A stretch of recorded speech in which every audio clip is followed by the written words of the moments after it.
Hello, everyone. This is Devin Thorpe, your host for Your Mark on the World, and I am really excited to talk about a sobering and really challenging topic today. But I'm grateful to have with us today for this challenging conversation Leslie Mansford, who is the co-founder of Everyone's Kids, which is a one-day campaign targeting fundraising and raising awareness around sex trafficking right here in the United States. Leslie, thank you so much for joining us. Devin, thank you so much for having me. I really appreciate the time to talk about this issue. Well, it is a painful issue to even think about, and some of us don't even want to admit that this is going on right here in the United States. We think of this as a global problem or a problem that Thailand or India has. Give us some of the background. How does this happen right here in the United States? Yeah, I mean, you're so right. I mean, I have to say, 18 months ago, I wasn't really aware this was happening. The domestic sex trafficking of children, I thought it was a global issue as well. And it is a global issue. It's the equivalent of modern-day slavery, but it's a very local issue, and it's happening in plain sight in the U.S. Every year, anything between 100,000 and 300,000 children are trafficked for sex in the U.S., and these are U.S.-born children. The average age of them is around 13, and they tend to be the more vulnerable youth to begin with. They're either children who perhaps have been abused within their family environment or already in the foster care system, and the traffickers are very experienced at preying on this very vulnerable youth. Often they may be outside of schools, or they're sort of trolling Facebook. Technology has actually sort of in some ways exacerbated the situation, and it's actually become the fastest growing criminal activity in the U.S.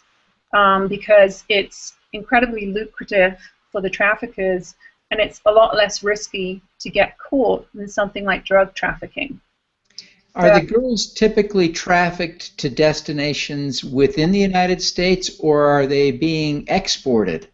No, they're trafficked within the United States, and very often they remain within the state that they have actually been living. So there's certainly some trafficking between borders, and actually, one of the things that horrified me when I first discovered this issue is there is intense trafficking, shall we say, around sporting events in the U.S. Something like the Super Bowl, 8,000 child prostitutes may be sort of shipped into an event like that. Other things like large conventions, I hate to say it, that have a large male audience, are other times where children are trafficked in. Atlanta is, I think, one of the #1, cities where there's a lot of trafficking of children happening because of the large-scale conventions happening there. It is just heartbreaking to hear these statistics. My heart just goes out to these poor kids. So tell me a little bit about how you came to be aware of this and what you're doing about it. Yeah, so 2013 I was at the TED conference, and they provided the sort of opportunity for attendees to think about important issues of the day, and this was one of them. And throughout that week, I learned more and more about this issue, and with 3 other people in this particular challenge, felt I needed to do something. At the time, I was the CEO of Razoo, and one of the things that we had been doing successfully at Razoo was the concept of a 24-hour day of giving. So we came together with some other, wonderful team members and decided to create a media campaign to drive awareness that this isn't just a global issue, and it's actually happening in your hood, and you should be aware of it, and it's more often than not happening in plain sight. And then also to raise funds for many of the nonprofits who are working across the country to fight this issue, from Atlanta, from Dallas, from Sacramento, from Nashville, DC, New York. So we now have 100 nonprofits who are signed up for the Day of Giving, which is September 16th. I don't want to play favorites with those, but can you give us some of the names of the nonprofits who are participating? Yeah, absolutely. You know, some of the larger nonprofits in the space, Polaris Project, they actually run the national hotline, which has been so mission critical for the victims, but also to getting some of the traffickers, you know, actually caught. Others like Bridget's Dream in Sacramento, Christie's House, Abolitionist International, GEMS, Thorne. There are so many different organizations, again, who are tackling this issue on so many different fronts. One of the other, you know, challenging things about child sex trafficking is that, you know, as I said before, the punishments are really, you know, very minimal for the traffickers, i.e. the pimps, and the buyers, i.e. the Johns. And more often than not, it's actually the victims who are prosecuted as child prostitutes.